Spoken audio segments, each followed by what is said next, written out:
welcome to Tracy Momi Reads. I am back again with another video. So today I'm going to be talking about books that I've read, but there's an overarching theme for today's video. I have, mentioned in past videos I don't know if dislike, that sounds like such a strong word, but I'm not a fan of books that are in a series, right? And specifically, I'm not a fan of books in a series where the stories are continued, right? So the only book series that I've ever read where that was the case, where the books were continued, I did the Twilight series. I got, y'all know I got sucked into that vortex a decade or more ago.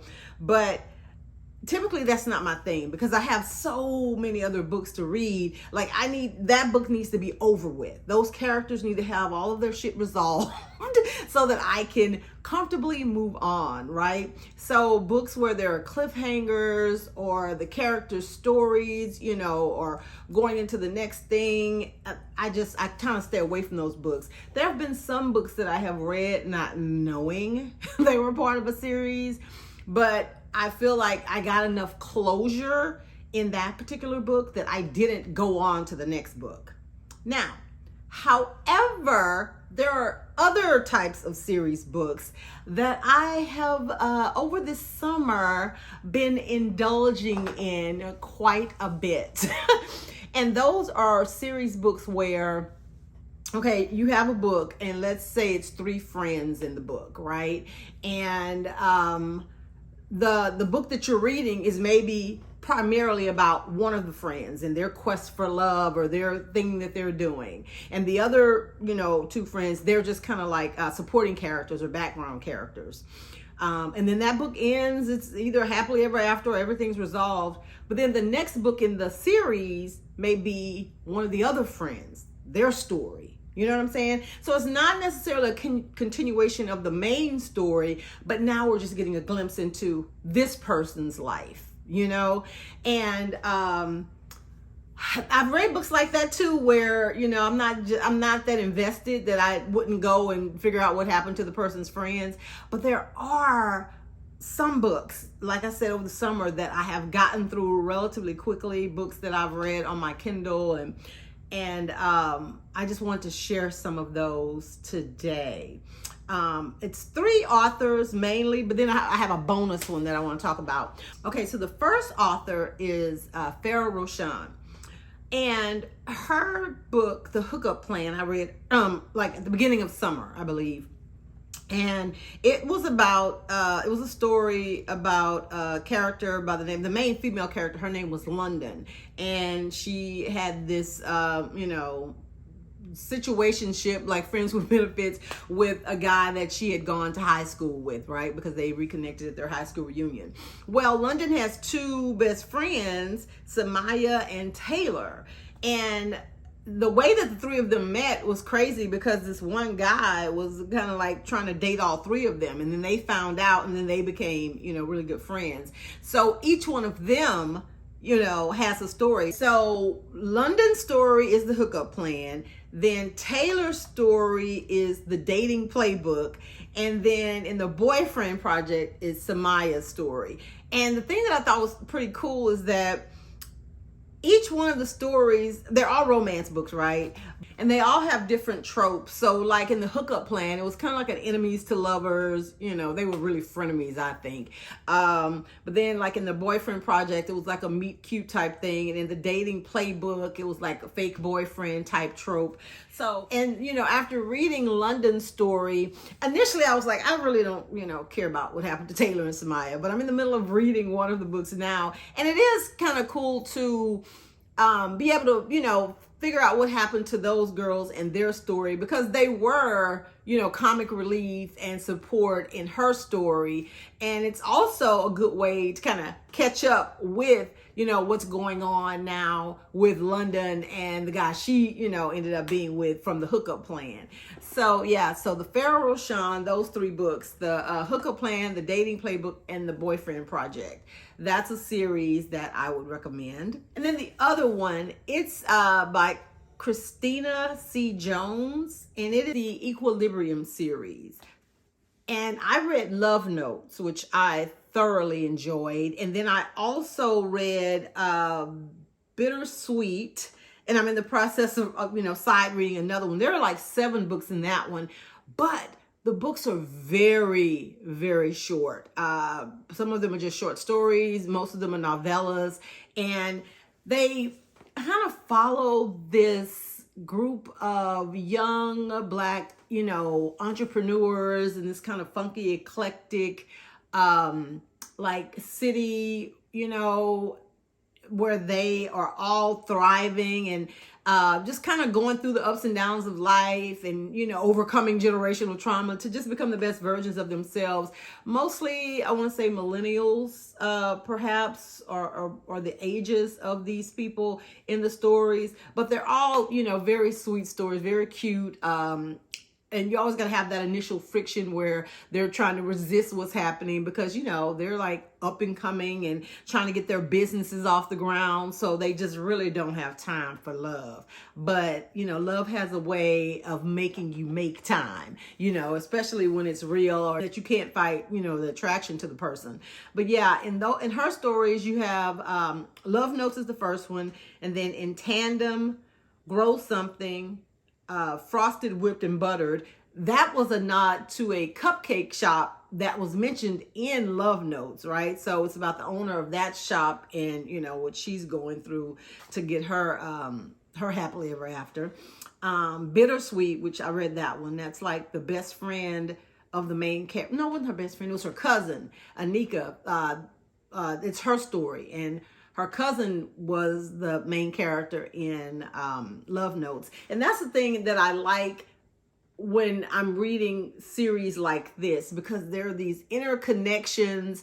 And I know that a lot of authors that do that, they have like character trees on their websites so that you can kind of keep up with, the characters, and there may be a mention of another character and things like that.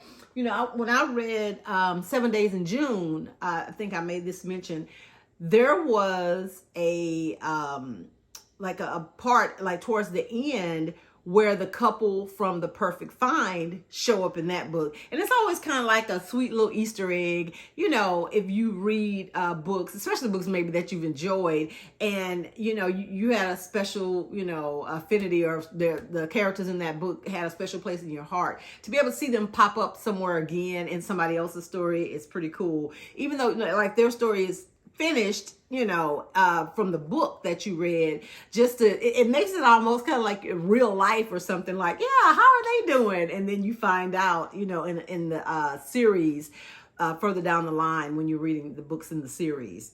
So Bittersweet +1, that's a short story. And then Press Rewind, that's another short story. So yeah, those are really good. I really love Christina Jones's style of writing. And I love stories, I'm getting outside of like when I get into the mysteries and thrillers and stuff.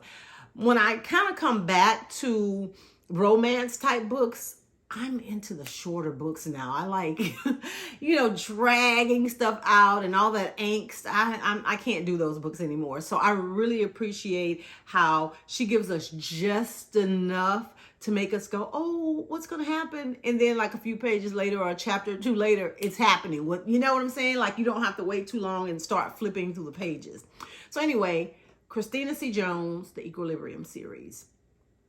Let's see. The last one, I have really gotten down a rabbit hole with these books. My God.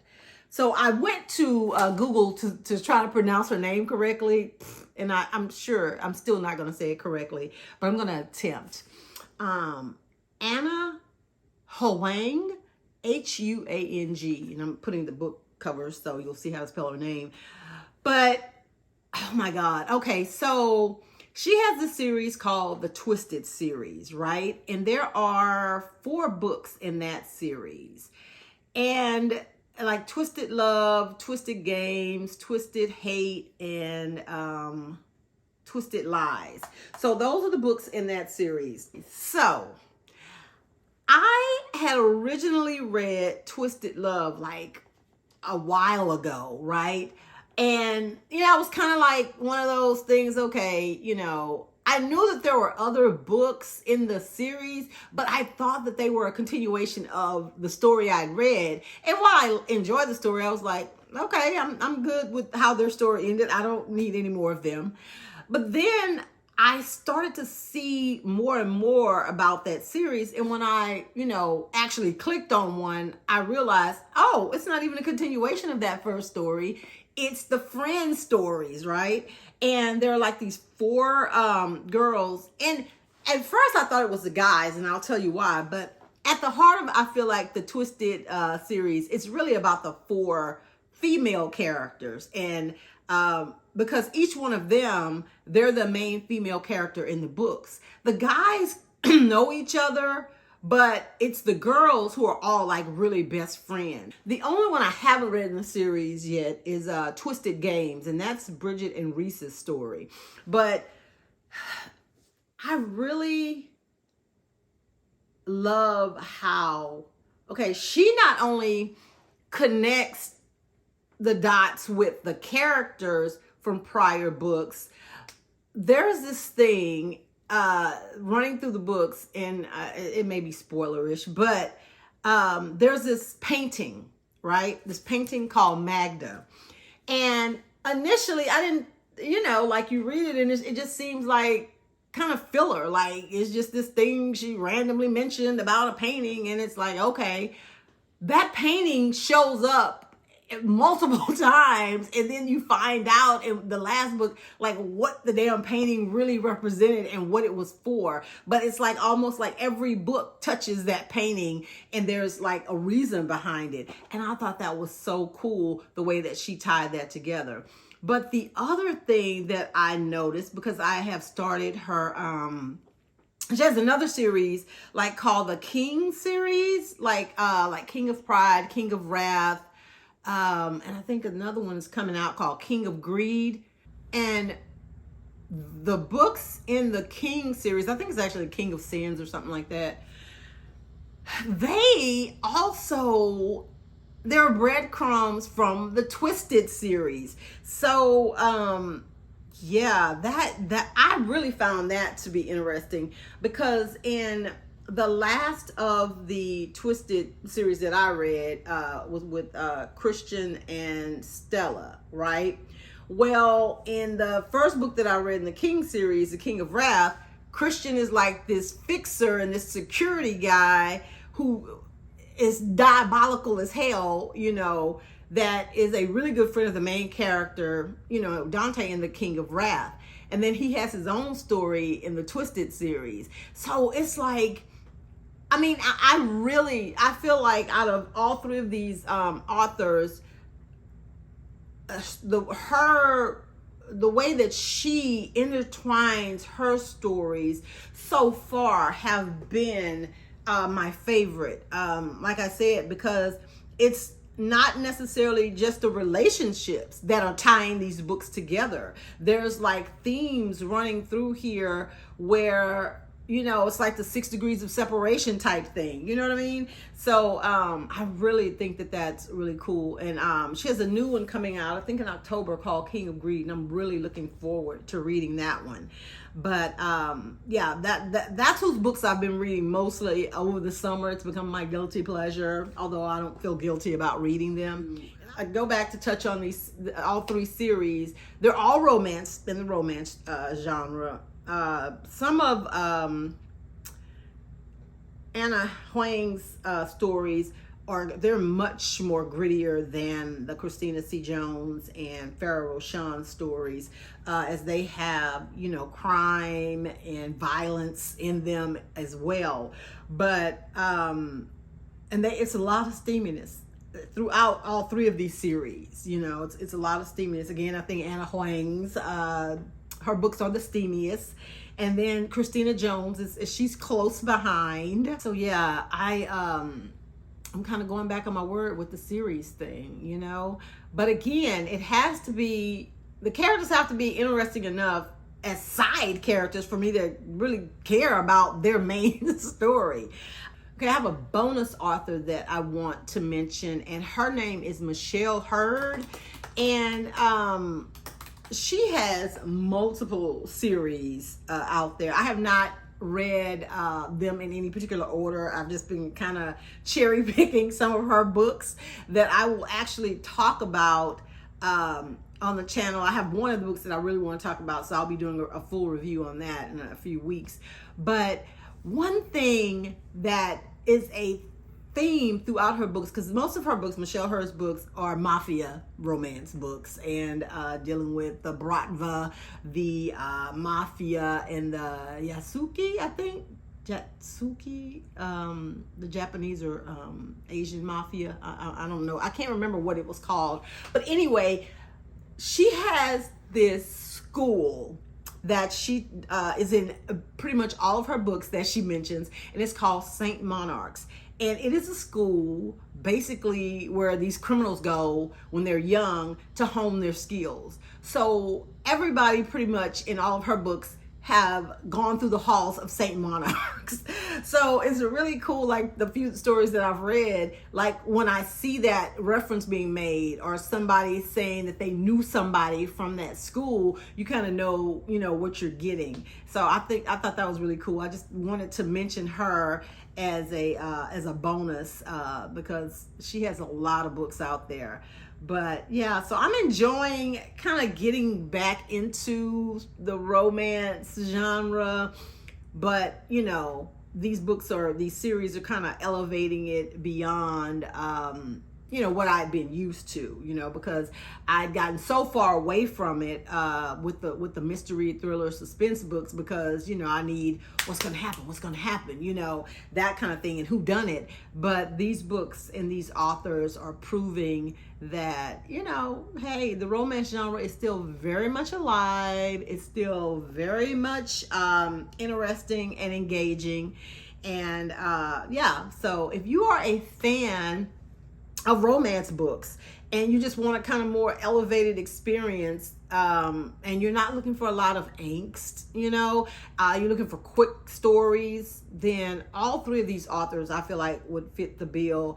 And if you wanted to, you know, if you just didn't get enough of the characters and you kind of want to get a little glimpse into their lives by, you know, reading stories about their friends and associates, because in all of these series, the main characters probably from the first book are mentioned in some kind of way. You know, it may be just a little toss out thing where like, oh, you know, the two of them got married, or, you know, I'm babysitting their kids. So you're like, oh, they had a kid, you know, that type of thing. But if you love books like that, that kind of just, they're like the gift that keeps on giving, then I feel like you would really enjoy and devour all of these series by all three of these authors.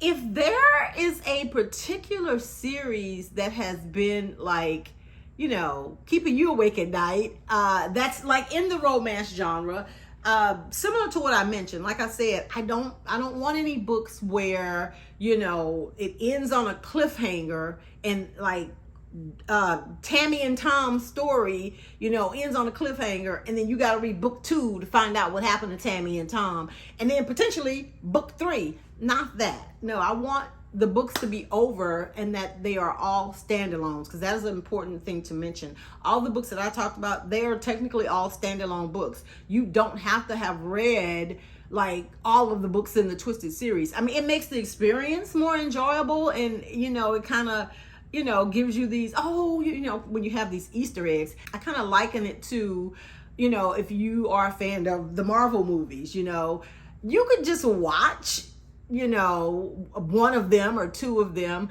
but watching them from the beginning and seeing how they're all interconnected till we literally get to Endgame, you're just not going to have the same experience if you don't, watch all of those movies, right? But it's not the same with these books, right? You can read them in any order and however you want, but again, you just get a better experience if you kind of at least read a couple of them and you see how they're connected.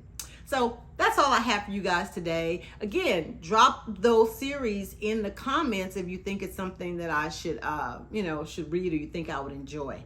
Thank you so much for watching. Make sure you like this video and go ahead and take an opportunity to subscribe to my channel. I'm still holding out hope that before year end, I can get that 250, subscribers that will push me to 1,000. You never know, but I'm still extremely grateful for all of you that have subscribed to my channel. And I have just been thinking and brainstorming on some ways that I can kind of make my videos a little bit more dynamic and interesting and, things like that. So there's going to be some cool things coming at year end and definitely going into 2024. You guys enjoy the rest of your week. Bye.